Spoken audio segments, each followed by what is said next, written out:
Hello, very good morning. कैसे हैं आप सब? उम्मीद करता हूं आप बहुत अच्छे होंगे।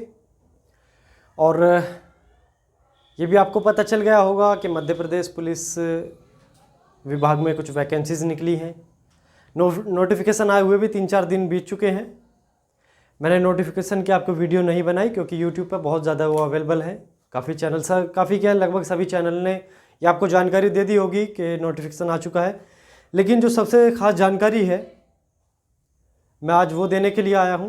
मैं आपका समय ये नहीं ख़राब करूँगा कि नोटिफिकेशन क्या है, फिर मैं बार बार वही नोटिफिकेशन पढ़वाऊँ जो कि और चैनल आपको बता रहे हैं। मैं वो उसके लिए आपके सामने हाजिर नहीं हुआ हूँ, बल्कि मैं इसलिए हाजिर हुआ हूँ कि कुछ प्रश्न हैं जिनके आपको जवाब बहुत ज़रूरी है उनका आपके पास होना।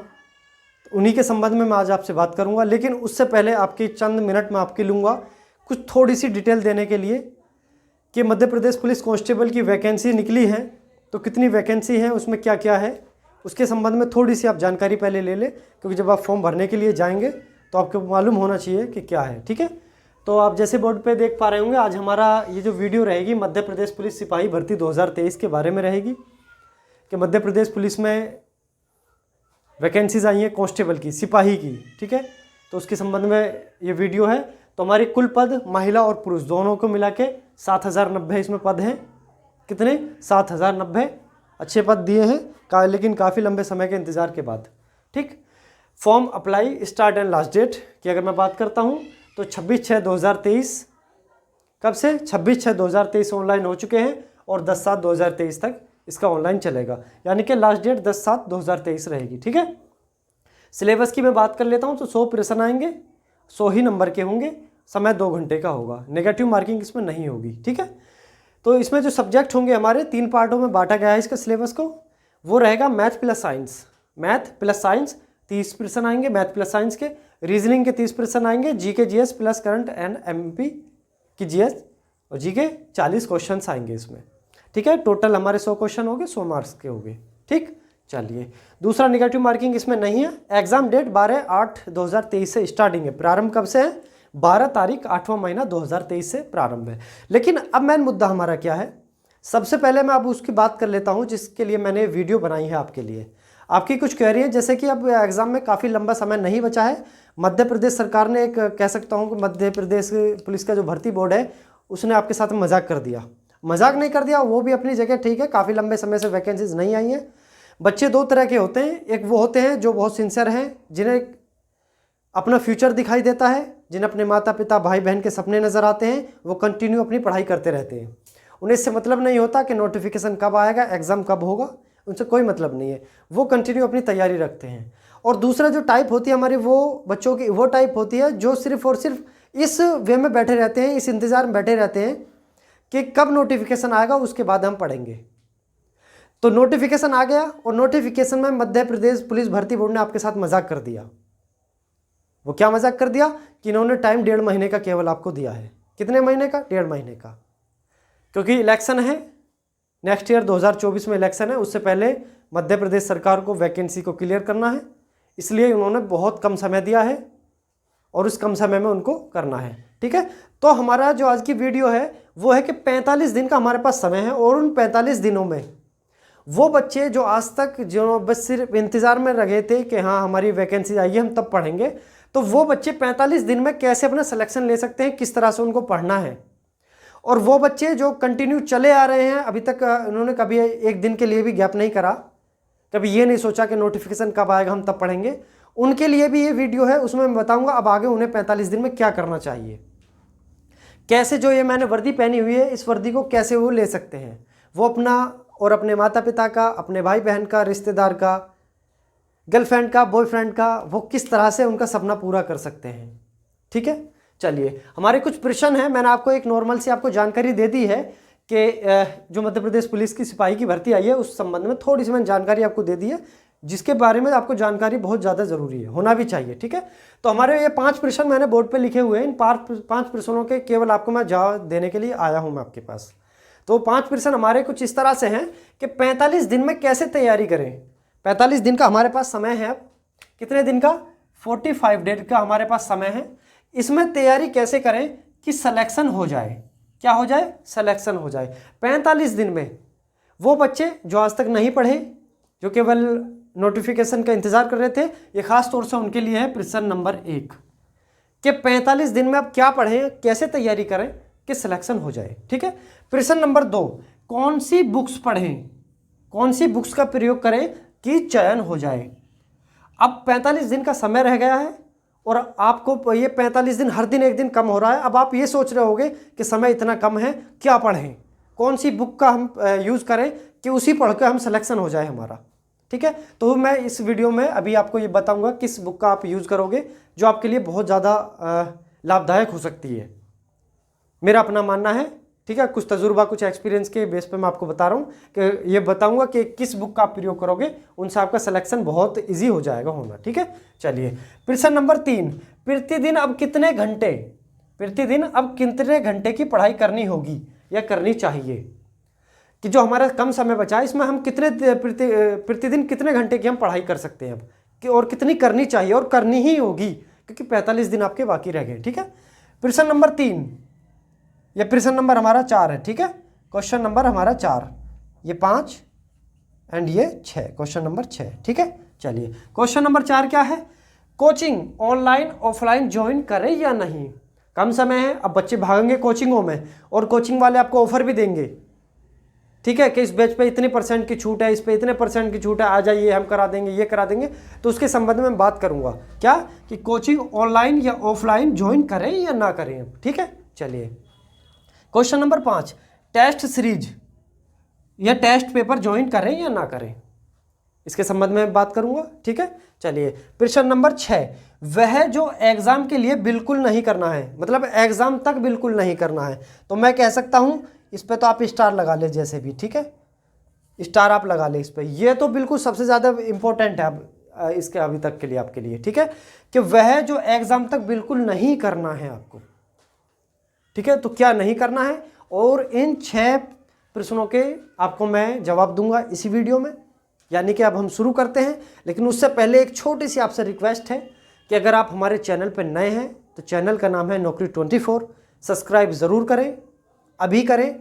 और सभी के पास जो मध्य प्रदेश पुलिस भर्ती का इंतज़ार कर रहे थे, जो पेपर में बैठना चाहते हैं, जो फॉर्म डाल रहे हैं, उन तक इस वीडियो को पहुंचाएं कि आपको इन 45 दिनों में क्या करना है, ताकि उनको भी पता चल जाए, या क्या नहीं करना है उन तक ये जानकारी पहुंच जाए। ठीक है। चलिए, तो ये जानकारी उम्मीद करता हूं कि आपकी समझ आ गया होगा। मैं इसको एक बार मिटा लेता हूं क्योंकि बोर्ड की मुझे ज़रूरत पड़ेगी। ठीक है। चलिए, ठीक है, बोर्ड साफ हो गया हमारा। तो पहला प्रश्न देखते हैं अब हम कि हमारा पहला प्रश्न क्या है, कि मैंने पहला प्रश्न क्या लिखा है, 45 दिन में कैसे तैयारी करें कि सिलेक्शन हो जाए। 45 दिन में कैसे तैयारी करें कि सिलेक्शन हो जाए। ठीक है। हमारे पास, अब आप समझे कि हमारे पास कुल सिर्फ और सिर्फ 45 दिन का समय हमारे पास बाकी रह गया है, सिर्फ और सिर्फ 45 डेज का। ठीक है। चलिए, 45 दिन का हमारे पास समय है, बहुत कम समय है।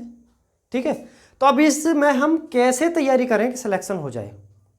तो देखो, अब इन 45 दिनों में आपको बहुत ही मेहनत से और पूरी ईमानदारी से, कैसे, मेहनत से, मेहनत प्लस ईमानदारी। ठीक है, मेहनत और प्लस ईमानदारी से क्या करना है, स्टडी करनी है आपको। मेहनत से और ईमानदारी से स्टडी करनी है। अब आपको सिर्फ और सिर्फ स्टडी पे ही अपना फोकस देना है, इसके अलावा आपको कुछ नहीं करना है। अगर आप कहीं प्राइवेट जॉब करते हैं तो मेरा आपसे कहना क्या है, मैं ये कहना चाहूँगा फिर आपसे एक निवेदन रहेगा कि 45 दिन के लिए आप सीख चले जाएं, आप छुट्टी ले लें, आप रेस्ट कर लें, कुछ भी कर लें, लेकिन 45 दिन आप पूरी ईमानदारी से, पूरी मेहनत के साथ में आप अपनी स्टडी करें और सिलेक्शन ले लें। क्या कर लें, सिलेक्शन ले लें अपना 45 दिन। अब आपको सिर्फ और सिर्फ क्या करना है, केवल और केवल स्टडी करनी है अब आपको 45 दिन, और वो भी पूरी ईमानदारी के साथ। ठीक है, कई बार बोल रहा हूँ ताकि आपके दिमाग में ये चीज़ बैठ जाए। ठीक है, क्या करना है, 45 दिन सिर्फ और सिर्फ स्टडी करनी है आपको मेहनत करनी है, पढ़ाई करनी है। तो ये पहले प्रश्न का आपका जवाब हो गया। क्या करनी है, स्टडी करनी है, तैयारी करनी है केवल अब आपको 45 दिन।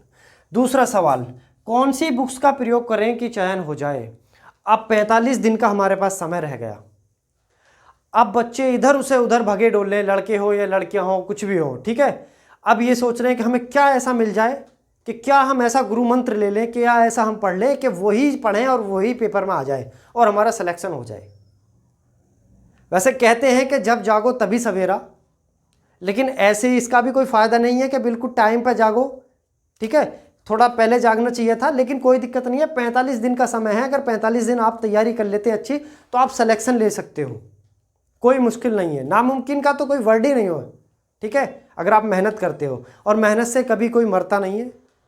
अगर आप 24 घंटे में से अगर 15-16 घंटे अगर आप पढ़ाई भी करोगे तो आप कर लोगे, केवल 45 दिन की बात है, ठीक है। चलिए, कौन सी बुक्स का हम प्रयोग करें कि चयन हो जाए। अब मैं आपको बुक्स बताऊंगा कि किस बुक्स का आप प्रयोग कर सकते हैं। सिलेबस का आपको पता है, 3 पार्टों में सिलेबस बटा हुआ है। मैथ प्लस साइंस 30 क्वेश्चन आएंगे, रीजनिंग के 30 क्वेश्चन आएंगे, और जीके एंड जीएस जिसमें करंट भी शामिल होगी, और मध्य प्रदेश की करंट और मध्य प्रदेश की जानकारी भी शामिल होगी, ठीक है। वो 40 क्वेश्चन आएंगे। सिलेबस का आपको पता है, तो मैं बुक्स आपको बता देता हूँ। देखिए, मेरे लिए सबसे बेहतर अगर मेरी नज़रों में कोई बुक है, तो मैं अभी आपको एक चीज़ और बता देता हूँ कि जीएस का कोई क्षेत्रफल नहीं है, कोई एरिया नहीं है जीएस का। आप कितना भी पढ़ लो, वो कभी भी 100% नहीं हो सकता। लेकिन मैथ या रीजनिंग एक ऐसा सब्जेक्ट है, या फिर हिंदी, कुछ सब्जेक्ट ऐसे हैं, हालांकि हिंदी आपके पेपर में नहीं है, मगर मैं आपको बता रहा हूँ कुछ सब्जेक्ट ऐसे हैं जिसे आप मेहनत कर लोगे, जितने मेहनत कर लोगे उतना परसेंट आप उसमें अच्छा लेकर आ सकते हो, स्कोर कर सकते हो। आप 100 अगर 100 क्वेश्चन है तो आप 100 के 100 क्वेश्चन भी सही कर सकते हो। आपकी मेहनत पे डिपेंड करता है। कुछ सब्जेक्ट ऐसी हैं, तो उन्हीं सब्जेक्टों में जो आपके एग्जाम में है, वो सब्जेक्ट क्या है, जैसे कि मैथ है प्लस कौन सा, प्लस रीजनिंग है आपकी, ठीक है। ये सब्जेक्ट आपके 2 ऐसे हैं, इसमें मैथ के 20 क्वेश्चन आएंगे प्लस रीजनिंग के 30 क्वेश्चन आएंगे, यानी कि 50 क्वेश्चन आपके हो गए, ठीक है। आप 50 क्वेश्चन आप अपनी तैयारी ऐसी कर सकते हैं कि 50 के 50 आप सही कर सकते हैं, बशर्ते करोगे कैसे, ठीक है। उसके लिए कुछ साधन होना चाहिए, ठीक है, कोई रास्ता ऐसा होना चाहिए जहाँ से हम पढ़ लें और सही हो जाए, ठीक।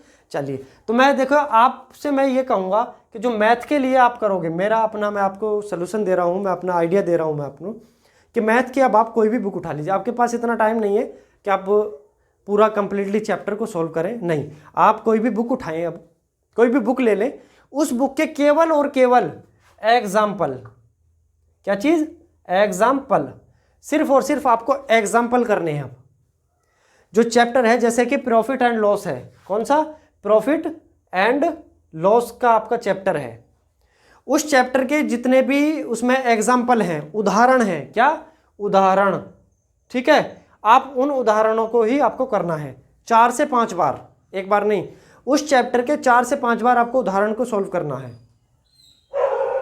क्या 4 से 5 बार उदाहरण, ठीक है। प्रत्येक चैप्टर के, मैं केवल प्रॉफिट एंड लॉस की बात नहीं कर रहा, मैथ में जितने भी चैप्टर हैं, 22-23 चैप्टर ऐसे हैं जिनसे क्वेश्चन आता ही आता है, ठीक है। उन्हीं 22-23 क्वेश्चन के केवल और केवल आपको उदाहरण करने हैं, सिर्फ और सिर्फ उदाहरण। उन उदाहरणों से क्या होगा कि उससे संबंधित कोई भी क्वेश्चन आपसे चूकेगा नहीं। आप ये समझ लोगे कि मैथ में जो हमारे किस टाइप का किस चैप्टर में किस टाइप के क्वेश्चन आते हैं, कितनी टाइप होती हैं, वो उसी तरह के सवाल या उससे रिलेटेड कुछ आसपास का सवाल जो भी बनेगा उनको आप कर पाओगे। अब कम समय में आप इतना ही कर सकते हो, उससे ज़्यादा आप नहीं कर सकते क्योंकि समय कम है, ठीक है। बात कर लेता हूँ रीजनिंग की। मैथ को मैंने आपको बता दिया, कोई भी आप कोई भी बुक ले लीजिए, किसी भी की भी हो, कहीं की भी, किसी भी कोचिंग की हो या किसी के द्वारा लिखी गई हो, कोई दिक्कत वाली बात नहीं है, आप उसको ले लो और अब आपको केवल करो उदाहरण करनी है। बात करते हैं रीजनिंग की, किसकी, रीजनिंग की। देखिए, रीजनिंग के लिए मैं अब आपको एक ऐसी बुक बताऊंगा जिसके भी सिर्फ आपको उदाहरण ही करने हैं, उसके चैप्टर को, पूरे क्वेश्चन को सॉल्व नहीं करना है, सिर्फ और सिर्फ आप उदाहरण ही देखने हैं आपको, क्योंकि समय आपके पास कम है। मैं उन चैनलों की तरह मैं आपको नहीं बोलूँगा जैसे कि अब यूट्यूब पर चल रहे हैं कि 45 दिन की हमारी योजना है, 45 दिन की रणनीति है, हम पूरा सिलेबस कंप्लीट करा देंगे। बेशक मैं ये नहीं कह रहा कि वो नहीं कराएंगे, लेकिन ऐसे क्या फ़ायदा, आपसे कह दिया पूरी बुक उन्होंने करा दी एक ही दिन में और आपसे कह दिया लो बताओ।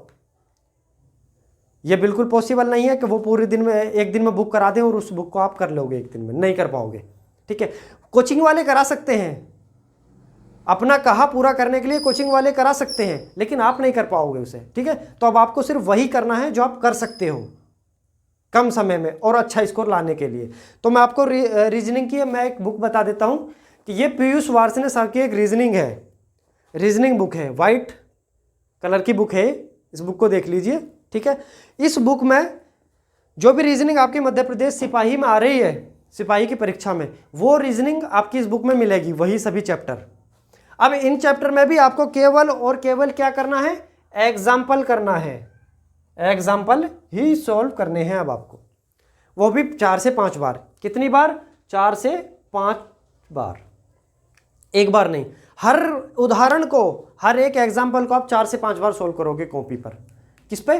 कॉपी पर, ठीक है, कॉपी पर करोगे ताकि वो आपके दिमाग में बस जाए, वो आपके दिमाग में बस जाए, तरीके बस जाएं कि आपको कौन सा सवाल किस तरह से सोल्व होगा, ठीक है। तो आपसे 4 से 5 बार, बुक मैंने आपको बता दी, एक बार फिर दिखा देता हूं, ठीक है। ये बुक है, बुक केवल यही लेना, क्योंकि बहुत सारी बुक मैंने देख चुका हूं मैं इस एग्जाम के संबंध में, लेकिन इससे बेहतर मुझे कोई बुक नज़र नहीं आई जिसमें ऐसे ऐसे उदाहरण है कि आप केवल और केवल उदाहरण भी कर लोगे। तो मैं ये कहता हूं कि सिर्फ और सिर्फ उदाहरण, इसके उदाहरणों के अलावा कुछ नहीं।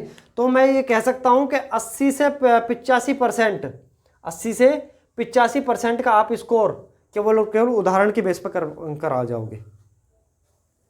80 से 85% रीजनिंग आप उदाहरण अगर आपने कर लिए तब आप कर सकते हो, और आपके पास टाइम बचे तो आप चैप्टर को सॉल्व करना, कहीं से तैयारी करना थोड़ी बहुत, मतलब कहीं किसी और बुक से, उससे तो आप 100 के 100% भी कर पाओगे, ठीक है। कम समय के लिए मैं अच्छी आपके लिए योजना बता रहा हूँ कि आपको किस रास्ते पे चलना है, कैसे आप सिलेक्शन लेना है। तो मैंने आपको 2 बुक बता दी। अब तीसरा चलता है कहाँ, जो हमारे बचा, मैथ हो गया, रीजनिंग हो गया, हमारा साइंस यानी कि जीके का चैप्टर हमारा बचा, जीके का हमारा सब्जेक्ट बचा, ठीक है, हमारा जीके का पार्ट बचा। तो उसके लिए अब हम क्या कर सकते हैं, मैंने आपको बताया जीके का जो क्षेत्रफल है वो बहुत बड़ा है, आप कितना भी पढ़ लो कोई फर्क नहीं पड़ता, कभी आप 100% उसको नहीं कर सकते। और ऐसा कोई नहीं है जो जीके में 100 का 100% कर दे, या फिर वो ही है कि जय श्री राम और अल्लाह अकबर कर करके वो ऑप्शन भर दे, हाँ ऊपर वाला भी बिल्कुल तैयार बैठा हो उसके लिए, कहाँ बेटा तू कर और मैं आ रहा हूँ, यानी कि बहुत अच्छी किस्मत होना उसका, तो वही 100% कर सकता है, वरना कोई नहीं कर सकता। या फिर वो कर सकते हैं जो 2, 4, 6, 10, 20 लाख दे के जो सोल्वर बैठाते हैं या सेटिंग करते हैं, वो कर सकते हैं, ठीक है, अदरवाइज कोई नहीं कर सकता। तो उसके लिए मैं आप जीके के लिए आपके लिए एक बुक को प्रेफर करूंगा कि आप किस बुक का यूज़ कर सकते हैं, किस बुक का आप प्रयोग करोगे। तो देखिए ये हमारे पास वस्तुनिष्ठ सामान्य ज्ञान है, ग्रीन पेज से, ग्रीन पेज की बुक है हमारी।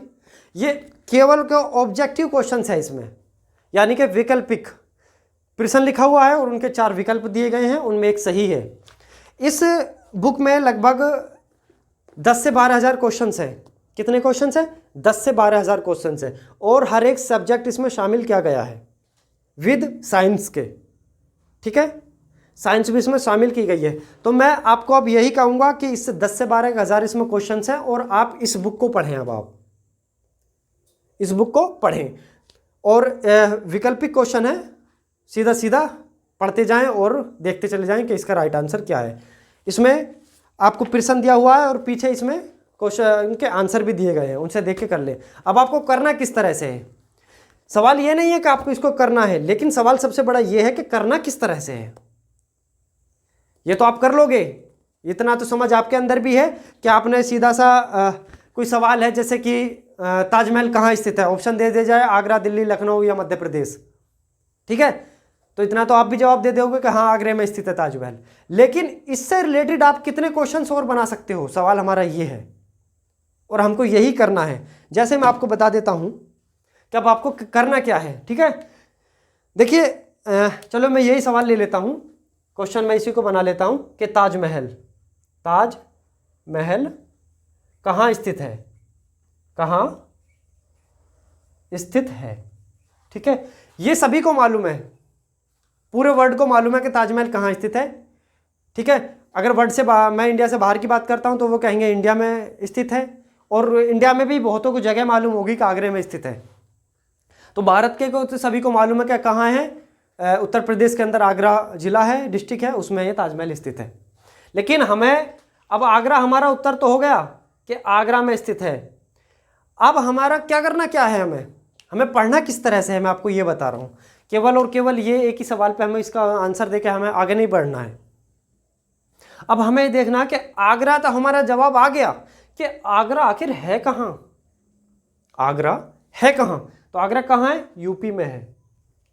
ये दो सवाल हो गए में, एक सवाल दूसरा सवाल कि ताजमहल कहाँ स्थित है, आगरे में, आगरा कहाँ है, यूपी में। ठीक, यूपी की राजधानी कहाँ है, क्या राजधानी कौन सी है, यूपी की राजधानी क्या है, लखनऊ है, लखनऊ है। ठीक है, एक सवाल ये बन गया, मतलब रिलेट करना है, आपस में मिलाना है, कड़ी से कड़ी मिला के आगे बढ़ना है। कहाँ है, यूपी की राजधानी लखनऊ है। यूपी के सीएम कौन है, सीएम कौन है, योगी आदित्यनाथ। ठीक है, यूपी के सीएम कौन है, योगी आदित्यनाथ। ठीक, या फिर ऐसे कह सकते हैं यूपी के राज्यपाल कौन है, राज्यपाल कौन है। ठीक, ये भी हो सकता है। ठीक, या ये भी हो सकता है यूपी में लोकसभा की सीटें कितनी हैं, लोकसभा की सीटें कितनी हैं, या राज्यसभा की सीटें कितनी हैं, या यूपी में विधान परिषद है या नहीं है। या फिर ऐसे भी बात कर सकते हैं कि जो ताजमहल है हमारा, वो किसने बनवाया, ताजमहल किसने बनवाया। अब हमें ये तो पता चलेगा ताजमहल कहाँ स्थित है, आगरे में, तो ये भी तो पता होना चाहिए कि ताजमहल बनवाया किसने है और क्यों बनवाया है, मकसद क्या था बनवाने का। ठीक, इसके संबंध में जानकारी, कितने समय लगा, मतलब एक सवाल से आपको रिलेट करते करते कम से कम 10 क्वेश्चन तो बनाने ही है एक सवाल के। एक क्वेश्चन है, एक क्वेश्चन से आपको 10 क्वेश्चन और रिलेट करने हैं और मिलाने हैं। जैसे मैंने मिलाया, ताजमहल कहाँ स्थित है, आगरे में, आगरा कहाँ है, यूपी में, यूपी की राजधानी लखनऊ, यूपी के सीएम योगी आदित्यनाथ, यूपी के राज्यपाल कौन है, यूपी में लोकसभा की सीट, यूपी में राज्यसभा की सीट, विधान परिषद है या नहीं है, ताजमहल किसने बनवाया, क्यों बनवाया, कहाँ बनवाया, कब बना, किसके शासन में बना। ठीक है, तो ऐसे एक सवाल से आपको कम से कम 10 क्वेश्चन और रिलेट करने, यानी कि एक सवाल के 11 सवाल आपको बनाने हैं टोटल। इस तरह से आपको इस बुक के जो भी आपके 10 से 12 हज़ार क्वेश्चन हैं वो क्वेश्चन करने हैं। अब आपका दिमाग में ये आ रहा होगा 10 से 12 हज़ार सवाल और दिन कुल 45, तो कैसे करेंगे हम, तो हम कैसे करेंगे, तो मैं अब आपको बता देता हूं। आप प्रतिदिन 250 से 300 क्वेश्चन, कितने, 250 से 300 सवाल या प्रश्न आप डेली क्या करोगे, इसमें से इस बुक के 250 से 300 क्वेश्चन डेली निकालोगे। अब आप एक कॉपी लोगे, कॉपी पे पहला प्रश्न डालोगे, पहला प्रश्न डालने के बाद में प्रश्न लिखना नहीं है, प्रश्न लिखना नहीं है, केवल उस प्रश्न का उत्तर आपको लिखना है। जैसे ताजमहल कहाँ स्थित है ये नहीं लिखना है, आपको सिर्फ उसका उत्तर डालना है, आगरे में स्थित है। अब उस आगरे से रिलेटेड कितने क्वेश्चन आप बना सकते हो, ताजमहल के बारे में पूछा है तो ताजमहल से रिलेटेड आप कितने क्वेश्चन बना सकते हो, उसी कॉपी में आपको लिखना है। ठीक है, और उसमें भी प्रश्न नहीं लिखने हैं कि जैसे कि यूपी की राजधानी कौन सी, वो नहीं लिखना, सिर्फ लखनऊ लिखना है और लखनऊ के बारे में सोचना कि लखनऊ हमने लिखा तो क्यों लिखा, ये आपको सोच के चलना है। तो इस तरह से आपको तैयारी करनी है इन बुकों के साथ। मैंने आपको 2 बुक बता दी हैं, एक रीजनिंग की बता दी है और एक जीएस के लिए आपको बुक बता दी है। ठीक है, रीजनिंग में आपका बहुत अच्छा स्कोर निकल जाएगा इसी बुक से। ठीक है, और मैं उम्मीद करता हूं कि इससे भी हो जाएगा। हाँ, बात कर लेते हैं अब हम एमपी की जीके और करंट के बारे में। देख लिए, करंट के लिए या तो आप स्पीडी की बुक ले लें। अब आपको डेली करंट नहीं पढ़नी है, डेली करंट नहीं पढ़नी है, अब बुक ले लें, मंथली वाइज आप बुक ले। जनवरी से स्टार्ट करें, कहाँ से, जनवरी से और आपका अगस्त में पेपर होगा तो आप जुलाई तक, जुलाई 23। ठीक है, यानी कि जनवरी 2023 से लेकर जुलाई 2023 तक की आपकी करंट होना बहुत ही ज़्यादा ज़रूरी है। आप मंथली वाइज बुक ले लें, स्पीडी की ले लें, या फिर उत्कर्ष के जो फुल पत्ती वाली क्लास आती है उनकी बुक आती है, वो भी अच्छी बुक है, आप मंथली वाइज उनकी बुक ले लें और एक तरफ से पढ़ना शुरू कर दें बुक को। ठीक है, ये सबसे बेस्ट है। आप ऐसा ना करें कि यूट्यूब चैनल खोलें कि 1-2 घंटे की मतलब करंट आप पढ़ें, ये गलत चीज़ है। और ऐसे ही आपको मध्य प्रदेश की जीके की कोई बुक लेनी है, छोटी बुक मध्य प्रदेश की, 4 से 5 क्वेश्चन आते हैं, किसी में एक भी नहीं आता, किसी में 1-2 आते हैं। ठीक है, तो उसके लिए एक छोटी सी बुक ले लें, नॉर्मल बहुत ही ऊपर के सवाल पूछे जाते हैं, कुछ हार्ड नहीं होता, तो कोई भी बुक ले लोगे उसी में से आपके ये सवाल आपके आ जाएंगे, आप उन्हें सही कर पाओगे। ठीक है, तो ये सिलेबस के बारे में मैंने आपको बता दिया। जी का आपको किस तरह से करनी है। साइंस की बात करता हूँ, 10 क्वेश्चन आएंगे, तो इसी बुक में साइंस के हैं, ठीक है। तो इसी हिसाब से आपको साइंस करनी है, और साइंस में नॉर्मल आती है, आप उनको 10 के 10 आप कर सकते हो, ठीक है। अदर इसके अलावा जो हमारे बाकी जो 40 क्वेश्चन आएंगे उसके जीके के, वो आप 40 के 40 ना हो सकता है कि 40 के 40 ना कर पाओ, लेकिन 10 साइंस के क्वेश्चन आप जरूर कर पाओगे, ये पक्की बात है इसी बुक से, ठीक है। चलिए ये सवाल आपका हो गया। अब आगे बढ़ते हैं क्वेश्चन नंबर 3 की तरफ, कि प्रतिदिन आप कितने घंटे की पढ़ाई करनी होगी या करनी चाहिए, ठीक है। हाँ सॉरी, प्रश्न नंबर 3, हमारा 3 नहीं हुआ, तीसरा देख लीजिए, कि प्रतिदिन आप कितने घंटे की पढ़ाई करनी होगी। देखिए 45 दिन आपके बाकी रह गए हैं, अब 45 दिन बाकी रह गए हैं। अब इन 45 दिनों में बाकी रहने पर, ये हमारे 45 दिन बाकी है, इन बाकी दिनों में 45 दिनों में भी अगर आप ये सोच रहे हैं कि हम कितने घंटे की पढ़ाई करें, तो फिर आप ये सोचिए कि आप इस भर्ती को, इस पेपर को में ना ही बैठे तो बेहतर है, ठीक है। क्योंकि 45 दिन का आपको बहुत छोटा सा समय आपका रह गया। अब तो आप ये सोचिए कि 45 दिन में हम कितना घंटे अपने लिए यूज करें कि बाकी का ज़्यादा से ज़्यादा हम केवल और केवल स्टडी को दें, केवल और केवल पढ़ाई को दें। तो मेरा कहना सिर्फ आपसे ये रहेगा कि 45 दिन आपका बाकी रह गया है, और एक दिन में 24 घंटे हमारे होते हैं। कितने? 24 घंटे। तो 24 घंटे में केवल 6 घंटे आप सोएं, 6 घंटे की नींद, क्योंकि नींद बहुत ज़रूरी है। 6 घंटे आप सोएं, और प्लस कितना, 4 घंटे आप अपने अदर वर्क के लिए लें। अदर वर्क के लिए 4 भी नहीं, बल्कि 2 ले लें, 3 घंटे ले लें, मैं आपको ज़्यादा से ज़्यादा 4 बता रहा हूँ, यानी कि टोटल 10 घंटे हो गए अब आपके, ठीक है। बाकी बचे 14 घंटे। अब इन 14 घंटे में क्या करना है, केवल और केवल स्टडी करनी है आपको इन 14 घंटे की, कंटिन्यू, आज से और अभी से, और उस दिन तक जब तक आपका एग्जाम नहीं होता, केवल और केवल स्टडी करनी है।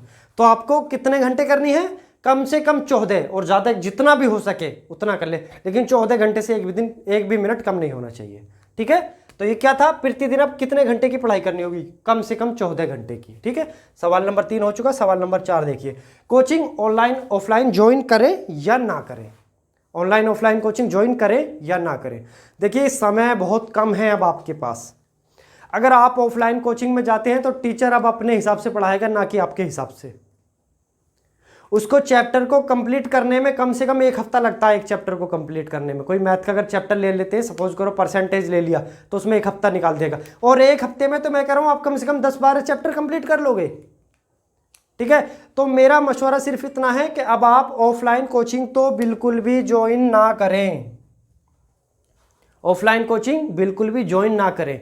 अगर आपको थोड़ी बहुत हेल्प लेनी है, थोड़ी बहुत हेल्प चाहिए, तो आप ऑनलाइन कोचिंग तो बिल्कुल भी ज्वाइन ना करें। ऑफलाइन कोचिंग से थोड़ी बहुत हेल्प आप ले सकते हैं, ऑनलाइन से थोड़ी बहुत, उस पर डिपेंड ना रहें बिल्कुल भी।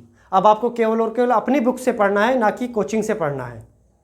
आपको कोई चीज़ समझनी है जो आपको समझ नहीं आ रही है बुक से, तो आप उस टॉपिक का यूट्यूब पे नाम डालें, उसको सर्च करें, उस टॉपिक को आप समझ लें। आप सिर्फ इतना कर सकते हैं, इसके अलावा आप कुछ नहीं करोगे 45 दिन तक, अगर आपको सिलेक्शन लेना है। अन्यथा आपका सिलेक्शन नहीं होगा, क्योंकि टाइम भी नहीं है, और आप कोचिंग के चक्कर में टाइम खराब कर दोगे, ठीक है।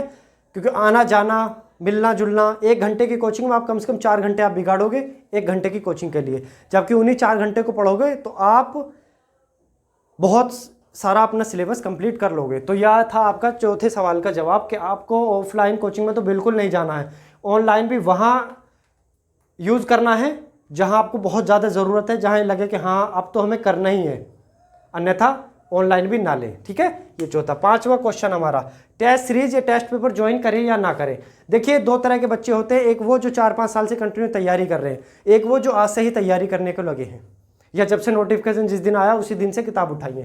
तो 2 तरह के बच्चे होते हैं। तो मैं उनके लिए कहना चाहूँगा, जिन्होंने अभी से शुरू करा है, यानी कि आजकल परसों 2-3 दिन से शुरू करा है, तो वो टेस्ट सीरीज टेस्ट पेपर बिल्कुल भी ना लगाएं अभी, क्योंकि ये टेस्ट सीरीज टेस्ट पेपर आपको अनमोटिवेटेड करेंगे, आपका हौसला तोड़ेंगे, आपको निराश करेंगे, आपको ये बताएंगे कि आप पे कुछ नहीं आता, ठीक है। इसलिए ये बिल्कुल ना लें। मेरा साफ साफ क्लियर मशवरा है कि आप टेस्ट सीरीज टेस्ट पेपर ना लगे, बिल्कुल ना करें। और इसके अलावा जो आप बहुत लंबे समय से तैयारी कर रहा है, तो वो केवल और केवल आप टेस्ट सीरीज पे और टेस्ट पेपर पे ध्यान दें, प्रतिदिन कम से कम 3 तो निकाले, एक मॉर्निंग में, एक दोपहर में और एक इवनिंग में, ठीक है। 3 तो निकाले और अपनी स्टडी कंटिन्यू रखते चले, एक भी दिन भी गैप ना करें, ठीक है। तो ये था अपना 5वें सवाल का क्वेश्चन कि जो फ्रेशर हैं वो टेस्ट सीरीज ज्वाइन ना करें, जो पुराने हैं कंटिन्यू तैयारी करते चला रहे हैं वो टेस्ट सीरीज या टेस्ट पेपर ज्वाइन कर लें, और यही समय है उनके लिए, ठीक है। चलिए सवाल नंबर 6, ठीक है, इसको मैंने हाईलाइट भी कर दिया थोड़ा सा। तो कैसे कि वह जो एग्जाम तक बिल्कुल भी नहीं करना। अब हमको अगर आप कुछ ऐसी गलती करते हैं जो वास्तव में एग्जाम के लिए गलत है तो आप सिलेक्शन नहीं ले पाओगे। तो उसी के संबंध में आपको क्या नहीं करना है। देखिए, एक मोबाइल एक ऐसी चीज़ है कि ये दिमागी कीड़ा है, ये एक बीमारी है बहुत बुरी। मोबाइल को केवल आप उतना ही यूज़ करें। सबसे पहला पॉइंट मैं आपको बता रहा हूँ मोबाइल का, क्या चीज़, मोबाइल। और यही सबसे ज़्यादा ज़रूरी है कि मोबाइल का प्रयोग सिर्फ वहाँ करें जहाँ ज़रूरी है। आपको ऑनलाइन क्लास देखनी है, मोबाइल का यूज़ कर ले, लैपटॉप का यूज़ कर ले, उतनी ही देर के लिए करें जितना आपको काम है। आपका कोई फ़ोन आ रहा है बहुत ज़रूरी, ठीक है, माता पिता का आ रहा है या कोई बहुत ही ज़्यादा इंपॉर्टेंट कॉल है तो ज्वाइन कर ले, अन्यथा उसको साइलेंट करके एक साइड पटक दे। कोई किसी का नहीं होता, सब गाली बकते हैं, ठीक है। आपका सिलेक्शन नहीं होगा, सब आपको बुरा बोलेंगे। आपका सिलेक्शन हो जाएगा, आप सबको, सब आपके लिए अच्छा बोलेंगे। आप किसी को कमा के नहीं दोगे लेकिन दुनिया फिर भी आपको बुरा बोलेगी अगर सिलेक्शन नहीं हुआ, और आपकी तारीफ करेगी अगर आपका सिलेक्शन हो गया। तो ये आजकल का कल्चर है, ये दुनिया का रीति रिवाज है। और सबसे ज़्यादा अपने ही मजाक बनाते हैं, तो उस मजाक से बने, ठीक है। तो मोबाइल का यूज़ बिल्कुल ना करें, क्योंकि इसमें एक कीड़ा है रील्स का, Facebook reels, Insta reels, YouTube reels, ठीक है। क्योंकि जब एक रील्स आप देखते हैं ना और स्क्रॉल करते चले जाते हैं तो उसमें कब घंटा निकल जाता है, कब 2 घंटे हो जाते हैं, पता नहीं चलता। तो उससे आपको हमको बचना है, मोबाइल से सबसे ज़्यादा बचना है। दूसरा, कोई भी कहीं काम, जैसे कोई आ जाता है हमारा मिलने वाला, बोलते चलो इधर चल रहे हैं, थोड़ा काम है, तो उससे सामने इनकार कर दें कि हमारा पेपर है, हम तब तक बिल्कुल नहीं जाएंगे। यानी कि मैं सीधी दूसरी उसमें कह सकता हूँ कि घूमने के लिए या अपना बिना किसी काम के किसी से और दूसरे के काम से जाना, तो बिल्कुल साफ मना कर दे, हमारा पेपर, हम नहीं जाएंगे, हमारा पेपर हो जाएगा तब हम तुम्हारे साथ चल सकते हैं, ठीक है। यार रिश्तेदारी में घूमने बिल्कुल नहीं जाना है, समय को नहीं गंवाना है। अगर आप कोई वॉलपेपर भी पढ़ रहे हैं, कुछ मैसेज आ रहा है, कोई स्टेटस ही आ रहा है अगर उस पर अपना व्हाट्सएप पे, तो उसको भी नहीं पढ़ना। आप ये सोचें कि उसकी जगह कुछ क्वेश्चन के स्क्रीनशॉट ले लें और उसको वॉलपेपर पे लगा लें मोबाइल पे। जितनी देर आप स्टेटस देखते हैं उतनी देर में उसको देखें, क्योंकि अब हमको 45 दिन हमारे पास शेष है और इन्हीं 45 दिन में हमको वो करना है जो लोग 4-5 साल से करते चले आ रहे हैं। जिन्होंने अब तक 4 से 5 साल में जो पाया है, हम ये कोशिश करेंगे हम उसको 45 दिन में कंप्लीट कर लें। तो इसलिए आपको बहुत सोच समझ के चलना है, ठीक है। और तीसरा और सबसे इम्पोर्टेंट चीज़, अगर आप लड़की हैं और आपके कहीं रिश्ता हो गया है या आपका कोई बॉयफ्रेंड है, तो उससे ये कह दें कि श्रीमान जी अब आप मेरे पेपर तक मुझे डिस्टर्ब ना करें, ठीक है। अगर आप लड़के हैं, आपकी कोई गर्लफ्रेंड, तो उनसे कह दें श्रीमती जी हमको बिल्कुल भी डिस्टर्ब ना करें, क्योंकि पेपर आपका होगा, अगर हो जाएगा तो आप उसके साथ रहोगे, और अगर नहीं हुआ तो ध्यान रखना आपकी दुल्हनिया कोई और ही ले जाएगा। क्योंकि सरकारी नौकरी का एक और भी मतलब होता है कि बनाया आपने और माल किसी और का। जैसे किसान है, फसल उगाता है, केवल उसका उगाने का काम होता है, लेकिन उसका यूज़ कोई और करता है। तो वही सेम सिस्टम आपका हो जाएगा कि गर्लफ्रेंड आपकी, बॉयफ्रेंड आपका, और अगर आपका सिलेक्शन नहीं हुआ तो उसे लेके कोई और चला जाएगा। तो इसलिए अभी 45 दिन आप अपने आप पे कंट्रोल करें, बहुत ज़्यादा कंट्रोल करें, और उनको समझाएं, खुद भी समझें कि हमको ये नहीं करना है 45 दिन तक, ठीक है। ना ही रहा जा रहा 2-4 मिनट बात कर लें, कोई ठीक, माइंड फ्रेश करने के लिए, लेकिन बिल्कुल भी इसका आदी ना हो, ज़्यादा से ज़्यादा बचने की कोशिश करें, ठीक है। तो ये था हमारे कि हमें क्या नहीं करना है, हमें अपना टाइम का मिसयूज़ नहीं करना है, सिर्फ और सिर्फ इसका ये है, क्या नहीं करना है, मिसयूज़ नहीं करना है, ठीक है। मिसयूज़ नहीं करना है हमें अपने समय का, केवल और केवल सही दिशा में हमको यूज़ करना है समय का अपने का। 45 दिन आपका टाइम रह गया है, 12 तारीख से आपके एग्ज़ाम स्टार्ट है। 6 सवाल थे, 6 सवालों के मैंने आपको जवाब दिए, ठीक है। समय हमारे पास कम होता है, ड्यूटी भी करनी होती है, सारे काम करने होते हैं, उसी बीच बहुत सारे मेरे पास क्वेश्चन आ रहे थे, फ़ोन आ रहे थे, मेरे पास व्हाट्सएप पे मैसेज आ रहे थे, क्या करें 45 दिन रह गए हैं सर, कुछ रास्ता बताइए। तो उसके संबंध में मैंने एक वीडियो बना दी छोटी सी, ठीक है। उम्मीद करता हूँ आपकी समझ आया होगा और आप मेरे बताई हुई बातों को फॉलो करेंगे। अगर आपको सक्सेस लेनी है, आप फ्रेशर हैं तो ज़रूर करें, यही करें, इसके अलावा आप बिल्कुल भी किसी और रास्ते पर ना जाए, भटके ना बिल्कुल भी, ठीक है। मेरा सिर्फ कहने का यही आपका मतलब था, इस वीडियो बनाने का यही मेरा तात्पर्य था।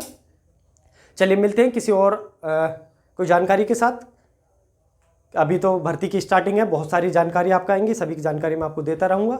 तब तक के लिए अपना ध्यान रखें और अच्छे से, बहुत अच्छे से अपनी तैयारी करें। और जब आपकी तैयारी हो जाए, अगर मेरी गाइड जो मैंने आपको गाइड करा है, जो मैंने आपको बताया है, अगर उसके तहत आपका थोड़ा सा भी अगर फ़ायदा होता है, तो मेरा नंबर है 7520828487, ठीक है। ये मेरा व्हाट्सएप नंबर है। क्या नंबर है? व्हाट्सएप नंबर है ये मेरा, ठीक है। इस पे आप मैसेज कर सकते हैं। कोई भी अगर आपकी क्वेरी है, कोई भी डाउट है, किसी भी संबंध में आपको जानकारी लेनी है, तब भी आप इस पे मैसेज कर सकते हैं, ठीक है। चलिए धन्यवाद, अच्छे से आप तैयारी करें एंड बेस्ट ऑफ लक बहुत ज़्यादा आपको।